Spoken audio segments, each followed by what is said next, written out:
Welcome to Unplannable, the podcast for people whose lives did not go according to plan or they were not supposed to succeed, and they're killing it anyway. Join me for the behind the scenes of how people got amazing jobs and careers, even though they didn't go to the perfect school, they didn't choose the perfect major, they didn't have the perfect job after college, and honestly, they kind of didn't know what they were doing, but they figured it out as they went. Like everyone else has a map, but you don't?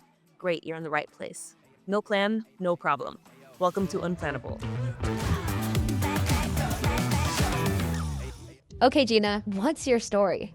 Okay, so whenever I get asked to introduce myself, I have to tell people that I'm going to tell them my A side, which is honestly like what we're used to telling people, which is like the story of how everything I ever did was amazing and worked out and like I'm a boss and my life is flawless. Okay, so I'm going to introduce myself like this.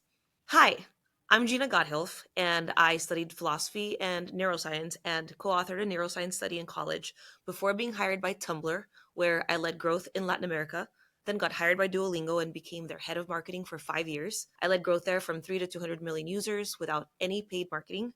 I was part of the executive team.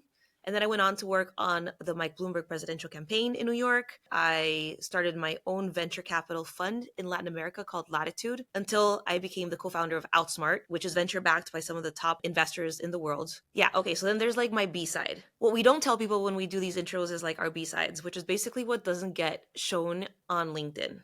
We have no incentive to highlight like all the stuff that didn't work out. So I'm going to tell you my B side, okay, which is basically like my whole life, but just I'm going to skip over all of the successes. Hi, I'm Gina Gotthilf. I had no idea what I wanted to do in high school. I thought I wanted to be an actress. Then I went to this college, and it was like the same college that Steve Jobs went to and dropped out of. But the truth is, I got so depressed that I dropped out too. And I joked that I was just following in his footsteps, but the truth is I couldn't get out of bed. I ended up majoring in philosophy, which is honestly a pretty useless degree. And the only reason I co-authored a neuroscience study was to prove to my college counselor that like I could have like something shiny on my resume, but I don't know that I know that much neuroscience at this point. I finally got a job as an intern, and I was honestly the loser intern because everyone else was still in school and I had already graduated. And I cried very often at that job, like in the bathroom, until I realized no one cared about me crying. So I cried on my desk. Ended up being in a situation where it turns out that my boss was a heroin addict. And so I went to Narcotics Anonymous with her at the age of 22 in Queens at like this like church basement. I was so in over my head. And then the person who was supposed to apply for my visa at the company forgot. And so I actually had to come back to Brazil, where I'm from, and basically lost everything I had worked for. I got another job with this same boss who had now gotten out of like rehab and got laid off as soon as I was able to come back to the US. So again, I lost my visa and had to go back to Brazil. And then I got another job where I was fired.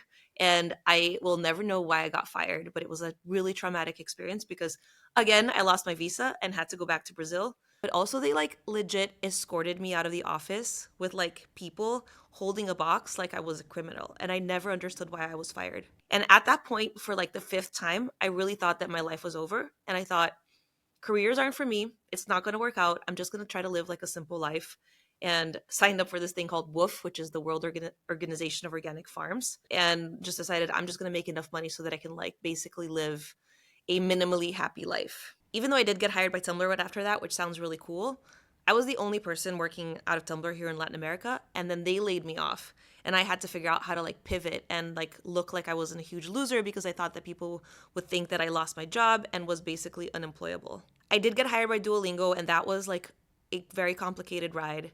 But I won't, I really thought like I was imposter most of the time. When I was asked to become their head of growth, I actually went back to my desk. Well, first I said yes. And then I went back to my desk and Googled what is growth 101 because I had no idea. And I was figuring it out every single day as I went. And, a bunch of things happened. Like I actually got engaged to the CEO of Duolingo, ended up being a very tough experience. And when I left, I had a bunch of jobs that like didn't really work out. I worked on the Mike Bloomberg presidential campaign, but Mike Bloomberg lost the race, so technically that was a failure. Yeah, the VC firm is doing great, and Unplannable still in its beginning.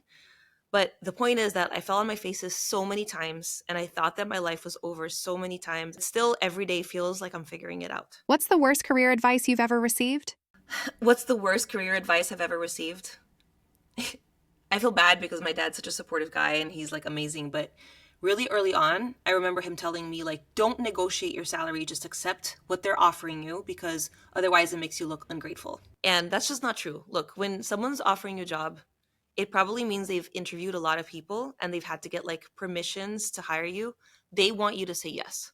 And so they're already offering you something. They're offering you a salary that they've already thought in their head is going to be negotiated up. So when you don't negotiate your salary, you're leaving money on the table. How did you lead growth at Duolingo and Tumblr? Okay, so Tumblr, I didn't want the job at Tumblr because I thought that my career was over and I didn't want to be just like defeated one more time because I'd lost many jobs in a row. Tumblr actually convinced me to work for them to hire someone to lead Tumblr in Latin America. And I actually found them a bunch of great candidates, but then they didn't like any of them and asked me to stay. And at that point, it was clear in my head that like I was going to regret saying no, even though I had already bought a round the world ticket and like a backpack and that's what I was going to do.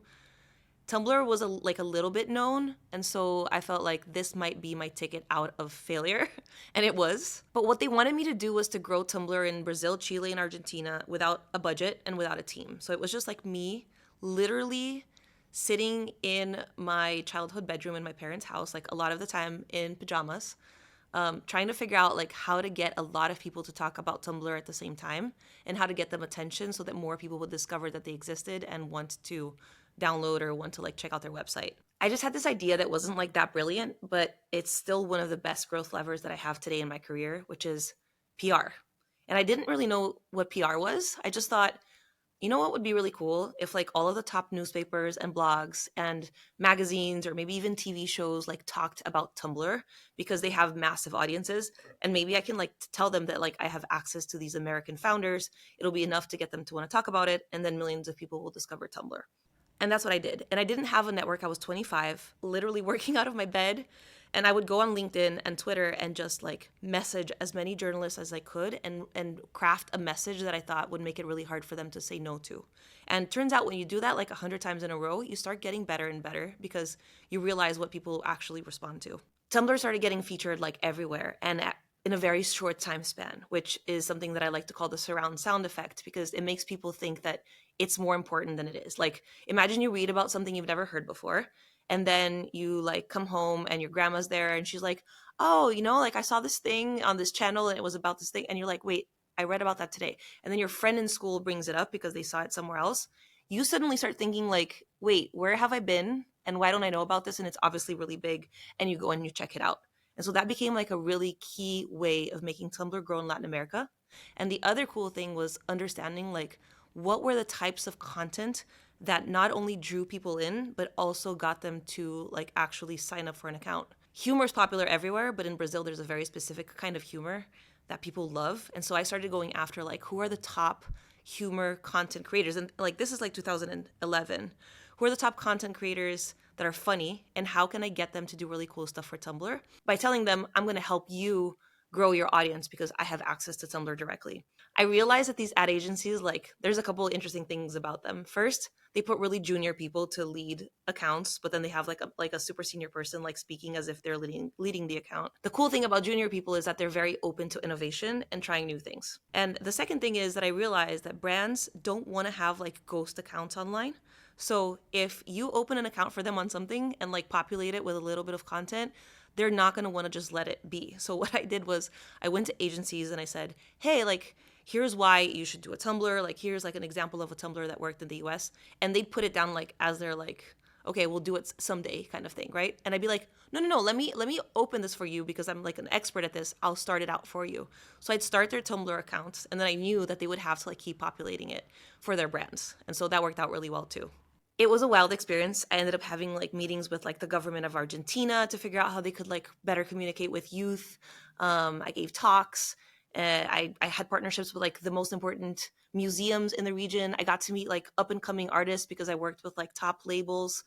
I threw 2 events for 1,000 people each with no budget because I convinced people to like basically sponsor us and give us like free drinks and stuff. And we had like immersive Tumblr experiences where you could walk in and like feel like you're experiencing the art and the music of the platform. But it was also a disaster because they like just legit laid me off one day. Actually, they laid off my boss.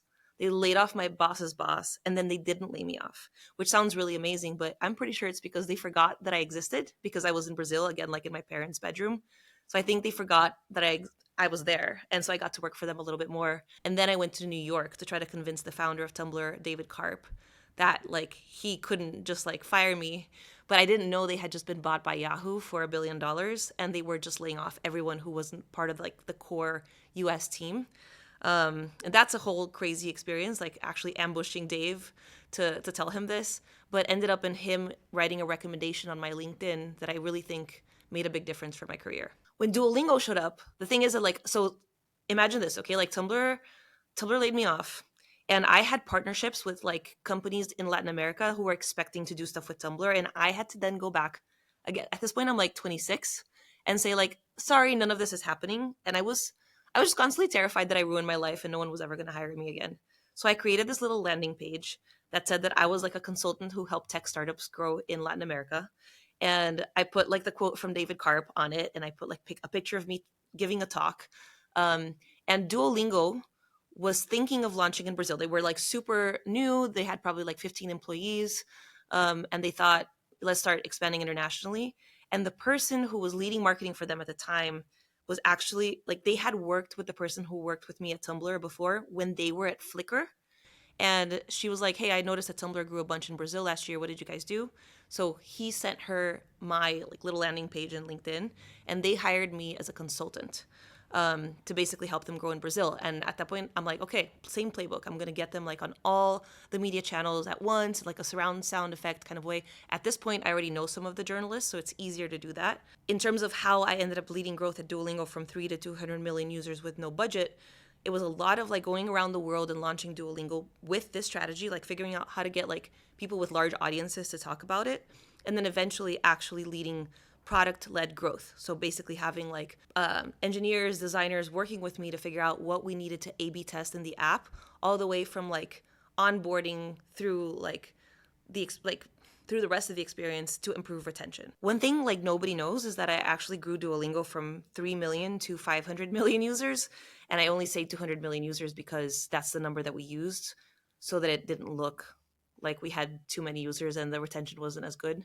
But really, it was more like 500 million. What's one failure you're secretly grateful for? All the times I was fired and laid off were horrible and like really convinced me that my life was over. But if I hadn't been laid off or fired, I would have never had the opportunity to work for Tumblr, and I would have never had the opportunity to work for Duolingo, and I would have never had the opportunity to start my own venture capital firm and now build my own VC-backed company, even though it was painful at the time. Those were the doors that needed to close for these other windows to open. What advice would you give your 22-year-old self who felt lost?